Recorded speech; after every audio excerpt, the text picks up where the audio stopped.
दिनै बाथासिफुर मिलन गेजेर फरायसालियाव फरायसालि न' लुफुंनाय आरो फैगौ 2024 मायथाइयाव सिलभार जुबलिनि फोरबोखौ फालिनो थाखाय ओनसोलनि गंब्रैजि गामिनि रायजो राजाफोरखौ लानानै सावरायनाय जायो। बे सावरायलायनायाव बाहागो लायो सा धेकियाजुलि दख'रा एबसुनि आफादगिरि रादाय बसुमतारी आरो लोगो आफादगिरि बिलाम बसुमतारी, गुदि बर' थुनलाइ आफादनि आफादगिरि शरद बसुमतारी, गुबुन गुबुन धोरोम आफादनि बिबानगिरिफोर आरो गंब्रैजि गामिनि रायजो राजाफ्रा। मख'नो गोनांदि सनितपुर जिल्लानि सिङाव थानाय सा धेकियाजुलि ओनसोलनि बयनिख्रुइबो गोजामसिन बाथासिफुर मिलन बर' गेजेर फरायसालिनि थासारिया दा मोजां नङा। बे फरायसालिनि थाखो खथा आरो फरायसालिनि सोरगिदिं थासारिया मोजां नङा होनना फोरमायथिदों गाहाय फोरोंगिरि नमद बसुमतारी बिथाङा आरो फरायसालि सामलाय आफादनि आफादगिरि बिथाङा। लोगोसेनो बे फरायसालिखौ नायहरनो आरो फरायसालिनि थाखाय थाखो खथा लुना होनो खावलायहरदों बिटिआरनिसिम प्रमद बर' बिथांनिसिम आरो आसाम सरकारनिसिम। 1998 मायथाइयावनो गायसनजानाय बे फरायसालियाव गुबुन गुबुन आफाद आरो गुबुन गुबुन राजखान्थियारि दोलोनि मेल मिटिंफोर खुंनाय जायो, नाथाय दिनैसिम गोबां फरायसाफोर थासेयावबो रावबो जेबो अनसुंथाइ होफेराखै। रायजो राजाफोरनि मददजों रां खांनानै बे फरायसालिखौ फोथांना लाखिनो गोनां जादों होनना दुखु गोनां रावजों फोरमायथिदों गाहाय फोरोंगिरि बिथाङा। गिबियावनो रादाब बुथुमगिरि बिथांमोननिसिम गाहाम हामलायनायखौ जासिदों। दिनै खोब गमामायैनो जोङो साननो गोनां जादों। दिनै बाथासिफुर मिलन बर' गेजेर फरायसालिया 1998 मायथाइयाव गायसनजेननायनिफ्राय 2023 बोसोराव आगान होबाय। बे फरायसालिनिफ्राय गोबां बारग' फरायसाफोरा फरायलांनानै बेवहायनो सोरबा डक्टर जालांबाय, सोरबा फोरोंगिरि जालांबाय, गोबां साख्रि बाख्रि मोनलांबाय। नाथाय जों दिनै बे फरायसालिखौ दिनैनि अबस्थायाव नुदों। सोरगिदिं इनफ्रास्ट्राक्चारखौ नायोबा जोंना बायला जिला, बेयाव लोंनाय दै गैया, हासुनाय न' गैया, ओंखाम संग्रा गैया। नाथाय जों सरकारनिफ्राय मोनदों होननानै बुंबा नायल' जायल' नैबे गंसेल' सरकारनि बिस्वजित दैमारि सारनि 10 लाख बेखौल' जों सरकारनिफ्राय मोनदों। जों पन्सायतआव गोलैदोंब्लाबो पन्सायतनिफ्राय जों जेबो सुबिदा मोनाखै। नाथाय जों बुंनांगोन बे फरायसालिया बे सा धेकियाजुलि ओनसोलनि बयनिख्रुइ गोजामसिन फरायसालि। बे फरायसालियावनो मोनफ्रोमबो आफादारि आफादफोरनिफ्रायबो गुबुन गुबुन दोलोफोरनिफ्रायबो बेयाव मोजां मोजां सांग्रांथि मेलानो जा हाबाफारियानो जा जालांजोबो। नाथाय जों आसा खालामदों उननि समफ्राव बे एसेबां बोसोर बारलांबाय, बे जोंनि फरायसालियाव दिनैसिम जोंनि सरकारनि अनसुंथाइखौ जों मोननो हायैयाव जोंहा गोबां दुखु दं। मानो होनबा गंसे फरायसालि जानोब्ला गोबां फारफ्रोमबो बिथिङाव बेराफारब्रैबो जौगानांगौ, जों बेखौ नुनो मोनाखै। फरायसा फरायसुलिफ्राबो जोंना गोबां दं। मोनफ्रोमबो थाखोखौ जों सेक्सन खालामना फोरोंनो गोनां जायो। रायजो राजानि मददआबो जोंनाव थोजासे नङा। बिथांमोननि रायजोफोरनिफ्राय जों गोबां मदद मोनो, नाथाय बोसोरफ्रोमबो जोङो न' रिपेयारिं खालामनानै फरायसा फरायसुलिफोरखौ जोङो सोलोंथाइ होबोनो गोनां जादों। बिनि थाखाय जोंहा फरायसालि सामलाय आफादनि गेजेराव गोबां जोंनि नांगौखौ सुफुंख'नो हायै जानानै दं। जोंनि आबुं 25 बोसोर जालायनाय फरायसालिखौ थाबैनो नायसनगोन बेखौ जों मिजिंथिनानै आसा खालामदों बे बावैनो जोंनि मावनो लानाय खामानिया जाफुंगोन। ओरैबो जोंहा फरायसालि गंसे रायजो राजानि मददजोंनो 40 फुट मोनसे खथा बानायदेरदों। बेवहायबो जों रायजो राजानि मददखौ मोनदों। नाथाय जों सरकारनिफ्राय किनसेबो जों दासिमबो थाइसे सहाय मोनाखै। बेनि थाखाय जोङो दुखु दं। बेनिखायनो आसा खालामदों जोंनि सरकारा थाबैनो जोंनि बे फरायसालिखौ नायसननांगौ आरो गथ' गथाय रायजो राजानि फारसे मोजां खामानि मावनानै दिन्थिनांगौ। बेखौ आङो मिजिंथियो। गोजोन्थों। गिबियावनो बड'लेण्ड बुब्लि आरो आर'नाइ रादाब फोसावगिरि बिथांमोनखौ साबायखर बावबाय। जोंहा दिनै बे बाथासिफुर मिलन बर' गेजेर फरायसालियाव मोनसे गेवलां मेल जादोंमोन। बेयाव जोंहा सावरायनो गोनां बिल्डिं लुनायनि सोमोन्दै आरो फैबाय थानाय 2024 मायथाइयाव बे फरायसालिया 25 बोसोर जानो थांगासिनो दं। बेनिखायनो रुफाथि मायथाइ फोरबो फालिनो थांगासिनो दं। बिनि सोमोन्दै जों सावरायबाय।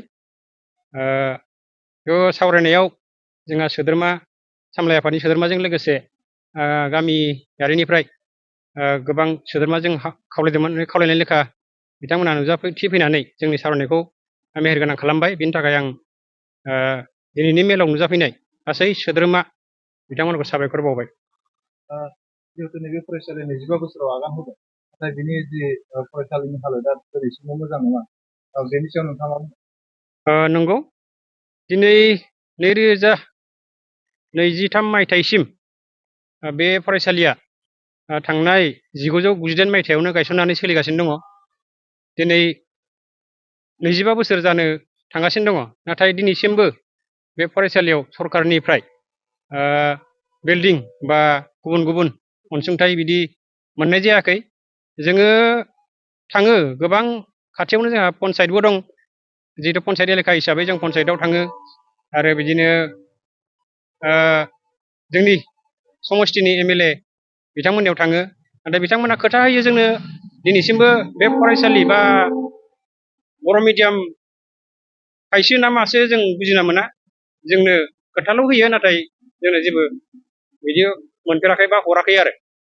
बेनिखायनो दा रायजो राजाफ्राबो जि हायो बोसोराव जोंनि बिनाय मथे खांनाय रांफोरखौ हरो, नाथाय बियो थोआ, बे खोथाखौ बयबो जों मिथिलाखायो।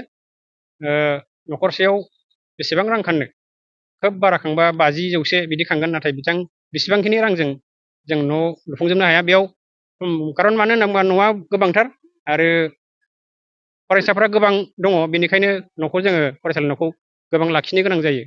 बे हिसाबै रायजो राजाफोरनि होनाय रांजों जों लुफुंख'नो हायाखै। बेनिखायनो बे फरायसालिनि अबस्थाया दिनैसिमबो न'नि अबस्था, थाखो खथानि अबस्थाया बिदि दङ आरो। दिनै बे फरायसालियाव गोबां बेफोरबायदि मिथिं दावथिं जालाङो मोनफ्रोमबो आफादनि, नंगौ थिगानो। आरो लोगोसे बे फरायसालिया जेसेबां गोजाम, थेवबो जों दिनै सरकारनिफ्राय जेबो अनसुंथाइ मोननो हायाखै, बेखौ लानानै जों जोबोद दुखु। जों सामलाय आफादनि जानानै बे फरायसालिखौ जोङो माबायदि बर' बिजों फरायसालि जोंनि नायल' जाल' दिनैसिमबो बेफोरबायदि एसेबां मोजां मोजां फरायसा फरायनानै बे फरायसालिनिफ्राय सासे मोजां फोरोंगिरि जालांदों, सोरबा डक्टर इन्जिनियार फरायगासिनो दङ आरो जानो थांगासिनो दङ। दिनै बेबायदि फरायसालिखौ दिनै सरकारा जुदि नोजोर नायनानै जुदि जोंखौ नायसनाब्ला आरो जोङो बेफोरबायदि रायजो राजानिफ्राय बेसेबां अनसुंथाइ लानानै जों दैदेनबावलांगोन। दा बेबायदि बेलायाव जोंनि बर' राव बिजों थुनलाइ हारिमु रावखौ जुदि फोथांना लाखिनो गोनांब्ला बेबायदि गोदोनिफ्राय गोबां खस्थ'नि गेजेरजों मोनसे फरायसालिया माबायदि जानांगौ दिनैसिम, नाथाय बेफोरबायदि जों जुदि सुबिदा मोनाबा जोङो निस्सय जोङो बेबायदि गोदानलांनाय लामायाव थायो। बेनिखायनो आं खावलायो जोंनो बेफोरबायदि मोनफ्रोमबो सरकारनिफ्राय जाहाथे अनसुंथाइ मोननो हायो, फरायसालिखौ जों आरोबाव साबसिन हामसिन खालामलांनो थाखाय जों सरकारनिसिम मोनसे गुरै खावलायहरनाय, जाहाथे मोनफ्रोमबो सरकारा जोंखौ नायनानै मोजाङै, आरो लोगोसे बिटिआर सरकारनि CM सारनि सायाव मोनसे खावलायनाय थायो, जाहाथे जोंनि बर' बिजों हिसाबै जोंखौ फोथांना लाखिनो थाखाय बे फरायसालिखौ गाजा गोमजायै जोङो फैगौ जोंनि जिथु 25 बोसोर जानो थांनायाव जोङो मोनसे रुफाथि मायथाइ खुंनो थाखाय लाहार फाहार जादों, जाहाथे बेयाव माबा मोनसे अनसुंथाइ होनानै जोंखौ थुलुंगा होखाङो। आं बेखौनो खावलायहरनाय थाबाय।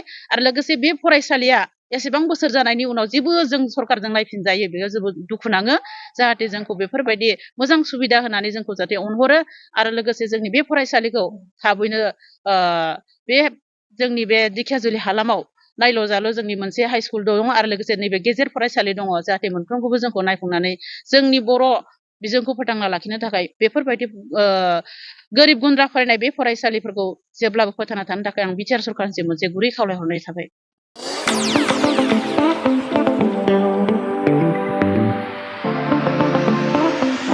सानाय सुनाय बेरामनि जेंनायाव गोग्लैना थानायफोरनि थाखाय गोजोनथाव खौरां। गावनि देहानि सानाय सुनायखौ लानानै दुखुआव थानो गोनां गैला।